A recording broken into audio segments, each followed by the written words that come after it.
Merci, monsieur le modérateur. Monsieur le modérateur, chers congressistes, c'est un véritable plaisir pour moi de participer à ce tout premier congrès de l'Association des jeunes cardiologues d'Afrique. Je remercie les organisateurs de m'avoir associé à ces activités. Il nous a été demandé de parler des urgences hypertensives et des compensations diabétiques. Au fait, après avoir fait une revue systématique de la littérature sur le sujet, nous n'avons pas trouvé un lien direct entre les urgences hypertensives et des compensations diabétiques. Ainsi, nous avons décidé de vous parler de l'association hypertension artérielle diabète, une association que nous avons qualifiée de malfaiteur. Nous n'avons pas de conflit d'intérêt lié à cette présentation. Il faut savoir que l'association hypertension artérielle et diabète est très fréquente. On sait que l'hypertension artérielle prédispose à un risque de diabète plus important. Chez les hypertendus, un diabète est observé chez 20% des patients. Quant aux patients diabétiques, ils présentent 2 fois plus de prévalence de l'hypertension artérielle que dans la population générale. Cela est d'autant plus vrai que le diabète est de type 2. Dans les enquêtes Euroaspire, des antécédents d'hypertension artérielle étaient présents chez 80% des hommes et 87% des femmes atteintes de diabète ancien. Chez les diabétiques nouvellement diagnostiqués, l'hypertension artérielle était présente chez 74% des hommes et 81% des femmes. Ces données prouvent à suffisance que l'hypertension artérielle est fréquente chez les patients diabétiques. Pour ce qui est des définitions, il n'y a pas eu de changement par rapport aux anciennes recommandations. Les directives internationales actuelles, notamment celle de la Société européenne d'hypertension artérielle publiée en 2023, définit l'hypertension artérielle sur la base des valeurs répétées au cabinet. On retiendra donc un patient est hypertendu si la pression artérielle au cabinet est supérieure ou égale à 140 mm de mercure pour la systolique et ou supérieure ou égale à 90 mm de mercure pour la diastolique. Pour ce qui est de la classification, il n'y a pas eu de changement également. Ce qu'il faut retenir, une pression artérielle normale haute mesure le risque cardiovasculaire chez les patients diabétiques. On parle de pression artérielle normale haute si la pression systolique est comprise entre 130 à 139 mm de mercure et ou si la pression artérielle diastolique est comprise entre 85 à 89 mm de mercure. La deuxième définition qu'il faut connaître, ce sont les définitions du diabète et du prédiabète. Le diabète est défini soit par une glycémie à jeun supérieure ou égale à 126 mg par décilitre, soit une hyperglycémie provoquée ou une glycémie aléatoire supérieure ou égale à 200 mg par décilitre, ou une hémoglobine glyquée supérieure ou égale à 6,25. Ceci sont des critères de l'OMS. Quant au prédiabète, il est défini soit par une glycémie à jeun comprise entre 110 à 125 mg par décilitre selon l'Organisation mondiale de la santé, 100 à 125 mg par décilitre selon l'Association américaine du diabète, soit une hémoglobine glyquée comprise entre 6 à 6,4% selon l'OMS et 5,7 à 6,4 selon les Américains. Donc, en analysant les définitions du prédiabète entre les critères de l'OMS et les critères des Américains, on trouve que les valeurs sont beaucoup plus basses selon les critères des Américains. Pour ce qui est de la physiopathologie, nous n'allons pas rentrer dans les détails. Nous disons simplement entre le diabète et l'hypertension artérielle, il existe un lien de causalité commun et des influences interactives bidirectionnelles. Cependant, il est important quand même de noter qu'il existe une petite différence physiopathologique entre le diabète de type 1 et le diabète de type 2. Et cette différence, c'est quoi? Pour ce qui est du diabète de type 1, ce qui va favoriser essentiellement l'hypertension artérielle, c'est l'état d'hyperglycémie chronique et la présence ou pas de néphropathie. Il a été démontré que la présence de microalbuminurie était associée à la survenue d'hypertension artérielle. Pour ce qui est du diabète de type 2, le facteur majeur qui va déterminer la survenue de l'hypertension artérielle est l'insulino-résistant ou l'hyperinsulinémie. Cette hyperglycémie chronique entraîne une diminution des peptides natriurétiques qui vont augmenter l'activité du système rénine-angiotensine-aldostérone et l'activité sympathique. Donc, 3 messages clés à retenir pour la physiopathologie.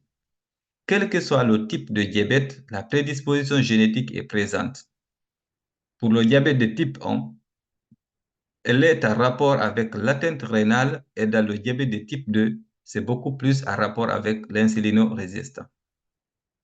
Parlant de l'insulino-résistant, on vous a mis un petit schéma pour vous résumer la relation qui existe entre l'insulino-résistant et l'hypertension artérielle. Vous voyez qu'en cas de résistance à l'insuline, il y aura une augmentation de l'activité du système rénine-angiotensine qui va sécréter l'angiotensine D, qui est un puissant vasoconstricteur, va entraîner une augmentation des résistances vasculaires et élever la pression artérielle d'une part, et d'autre part, elle va augmenter la résistance à l'insuline et entraîner un cercle vicieux. L'angiotensine D entraîne également la sécrétion de l'aldostérone, qui est une hormone antidiurétique, va entraîner une rétention hydrosodée qui sera responsable de l'élévation de la pression artérielle par hypervolémie. La résistance à l'insuline entraîne aussi une dysfonction vasculaire par augmentation du calcium intracellulaire, augmentation de l'endothéline, une baisse de l'oxyde nitrique. Tout ceci vont favoriser l'augmentation des résistances vasculaires et augmenter la pression artérielle. Enfin, la résistance à l'insuline entraîne une augmentation de l'activité du système sympathique qui va augmenter les résistances vasculaires et augmenter la pression artérielle. Donc, voici en quelques mots le résumé de la physiopathologie qui existe entre le diabète et l'hypertension artérielle et le diabète. S'agissant de la stratification du risque et le dépistage d'atteinte d'organes cibles, il faut savoir que chez les patients âgés de 40 ans et plus atteints de diabète de type 2 sans atteinte de maladies cardiovasculaires athéromatoeuses ou de lésions d'organes cibles, il est recommandé d'estimer le risque cardiovasculaire à 10 ans à l'aide de l'algorithme score de diabète. C'est une recommandation, un niveau de preuve B. Donc, les patients qui ont le diabète de type 2 sans atteinte de maladies cardiovasculaires athéromatoeuses ou d'organes ou de lésions d'organes cibles, leur risque est estimé faible si le score de diabète est inférieur à 5%, modéré si le score est compris entre 5 à 10%, élevé si le score est compris entre 10 et 20%. Le risque est considéré très élevé si le score est supérieur à 20%. En cas de maladie cardiovasculaire athéromatoeuse ou de lésions d'organes cibles, on n'utilise pas le score de diabète pour évaluer le risque car le risque est d'emblée très élevé. Le score de diabète est un score qui permet d'identifier les probabilités de survenue d'un événement cardiovasculaire à 10 ans. Nous nous excusons de la qualité de cette diapositive. Nous disons simplement que le score de diabète intègre des informations sur les facteurs de risque conventionnels de maladies cardiovasculaires, notamment l'âge, le tabac, la pression artérielle systolique, le cholestérol total, le LDL, mais aussi il intègre des informations spécifiques au diabète comme l'âge du diabète, l'âge du diagnostic du diabète, l'hémoglobine, la valeur de l'hémoglobine glyquée, mais aussi de la fonction rénale, qui est un autre paramètre d'évaluation. Ce score est calibré pour 4 groupes de pays. Il y a des pays qui sont considérés à risque faible, c'est ceux qui sont en vert. Les pays qui sont considérés à risque modéré, ce sont les pays qui sont en jaune. Les pays à risque élevé en orange et les pays qui sont considérés à risque très élevé, ceux qui sont en rouge. C'est le cas de quelques pays de l'Afrique du Nord, les seuls pays qui ont été évalués. Ce risque a été évalué par rapport au taux de mortalité cardiovasculaire en fonction de l'âge et du sexe du patient pour 100 000 habitants. Les pays à risque faible sont les pays dont la mortalité cardiovasculaire est inférieure à 100 pour 100 000 habitants. Les pays à risque modéré sont les pays dont la mortalité cardiovasculaire est comprise entre 100 à 150 pour 100 000 habitants. Les pays à haut risque de mortalité est comprise entre 150 à 130 pour 100 000 habitants. Les pays à très haut risque, ce sont les pays dont la mortalité est comprise est supérieure ou égale à 300 pour 100 000 habitants. C'est le cas des pays, comme nous disions tantôt, le cas des pays de l'Afrique du Nord, qui sont tous en rouge. Bon, pour ce score, il est disponible gratuitement dans l'application ESE de calcul de risque cardiovasculaire. Donc, vous pouvez le retrouver là-bas et faire des exercices et vous verrez quand même en Afrique, ouais, en fonction du score de diabète, nos patients diabétiques sont presque tous, sont en tout cas au moins à haut risque cardiovasculaire. Donc, en plus de l'examen clinique, un bilan initial appelé autrefois le bilan standard de l'OMS est à réaliser chez tous les patients hypertendus au diagnostic. Ce qu'il faut retenir, c'est le même bilan que vous connaissez, mais ce qu'il faut retenir que le ratio albuminurie et créatinurie remplace la microalbuminurie que nous faisions avant. Le fond est également systématique chez tous les patients hypertendus diabétiques. Les autres examens ne sont réalisés que sur un point d'appel lors du bilan initial. Par exemple, si vous avez à l'électrocardiogramme une hypertrophie ventriculaire gauche, il faudra réaliser une échographie cardiaque. Ou bien si le patient se plaint de douleurs thoraciques à l'effort, il faudra faire une épreuve d'effort ou un coroscanner pour évaluer le score calcique et ainsi de suite. Alors, pour ce qui est du traitement, la première chose sur laquelle il faudra absolument insister et qu'on a tendance parfois à oublier lors de nos consultations, ce sont les mesures hygiéno-diététiques.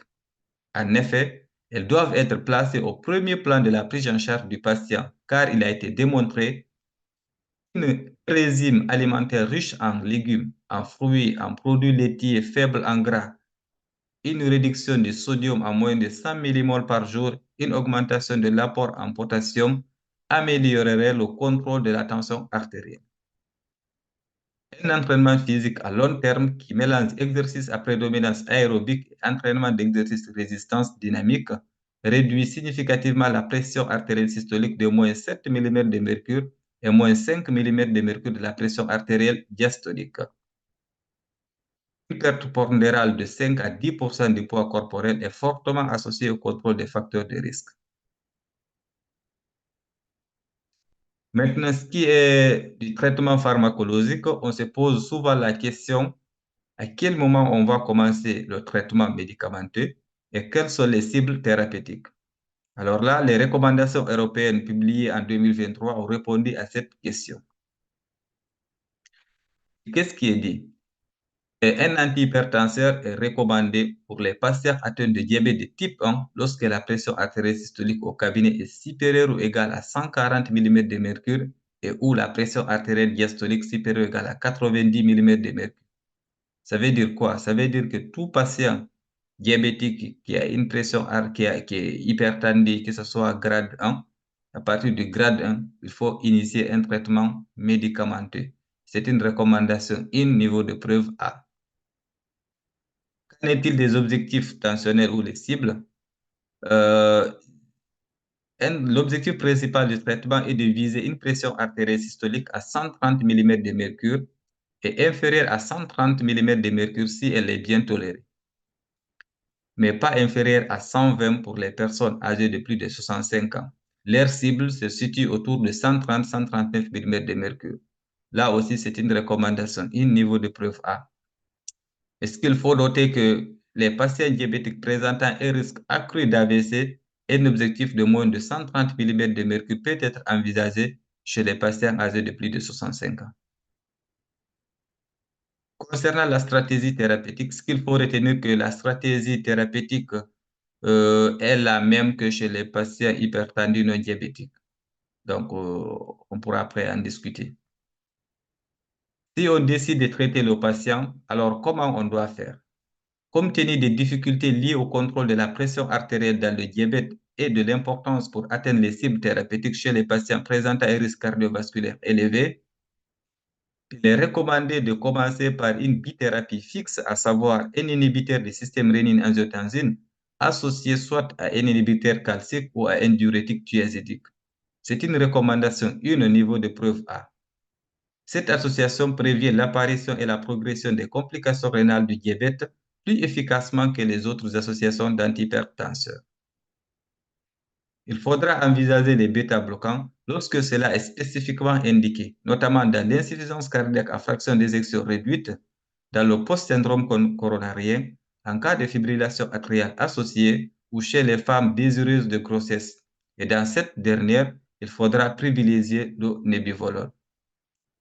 Il faudra faire très attention à l'association bêta-bloquant et diurétique car cela majore le risque de diabète de type 2 chez les patients qui sont déjà en prédiabète. En ce qui concerne les nouvelles thérapeutiques, il a été démontré que les nouveaux agents antidiabétiques, à savoir les inhibiteurs de SGLT2 et les agonistes des récepteurs de GLP-1, réduisent de façon significative la glycémie mais aussi de la pression artérielle, comme montre cette étude qui a été publiée en juin 2021. Dans cette étude, les inhibiteurs de SGLT2 baissent de moins 0,5 à moins 0,9% de l'hémoglobine glyquée, de moins 2,5 à moins 5 mm de mercure de la pression artérielle systolique et de moins 10 kg de la surcharge pondérale. Quant aux agonistes des récepteurs de ZPLD, ZPL1, ils baissent de moins 0,9 à moins 2,2% de l'hémoglobine glyquée, de moins 2 à moins 3 mm de mercure de la pression artérielle et de moins 1,3 à moins 8,65 kg de la surcharge pondérale. On précisera que l'association de ces deux molécules quand même est possible et que les agonistes des récepteurs de GLP-1 augmenteraient légèrement la fréquence cardiaque. Il a également été démontré que la nouvelle finérenone, qui est un agoniste non stéroïdien sélectif des récepteurs des minéralocorticoïdes, assure une protection cardiaque et rénale chez les patients atteints de néphropathie diabétique. Il induit une baisse significative de la pression artérielle. Quant à l'association de ces deux molécules, et notamment les inhibiteurs de SGLT2 et la finérenone, il existe peu de données sur les avantages potentiels. Les autres particularités de l'hypertension artérielle chez le diabétique, c'est la fréquence de l'hypertension artérielle masquée chez le diabétique et l'hypotension nocturne. D'où l'intérêt de faire une mesure ambulatoire de la pression artérielle de 24 heures, surtout si on a une atteinte d'organes cibles. Et ne pas hésiter de faire cet examen lorsqu'on a un patient sous traitement antihypertenseur, voire s'il ne fait pas une hypotension nocturne. Mais aussi chez les patients qui ont une pression artérielle normale haute à la recherche d'une hypertension artérielle masquée. Donc, le message clé, c'est qu'il faut tous les patients diabétiques qui ont une pression artérielle normale haute, il faudra les faire une MAPA pour rechercher une hypertension artérielle masquée. La deuxième chose la plus fréquente, c'est la fréquence. La deuxième chose, c'est la fréquence aussi des hypotensions orthostatiques chez le diabétique qui vont majorer le risque cardiovasculaire. Donc, de ne pas hésiter de faire la mesure de la pression artérielle à 1 minute et 3 minutes du passage en position debout. Cet examen-là doit être réalisé systématiquement au moins lors de la première consultation et ne pas hésiter de le répéter si le patient est symptomatique. En conclusion, nous dirons que l'association hypertension artérielle et diabète est une association fréquente et dangereuse. Sa physiopathologie est intriquée et forme un véritable cercle vicieux. Nous dirons également que cette association majore le risque cardiovasculaire. Pour cela, il faudra être très rigoureux sur les cibles thérapeutiques. Enfin, l'avenir est prometteur car avec l'avènement prochain des nouvelles thérapeutiques, notamment la finérenone, améliorerait quand même le contrôle tensionnel des patients.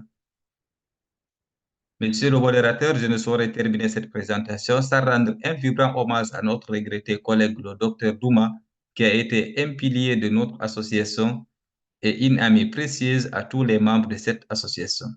Que le paradis soit sa demeure éternelle. Amen.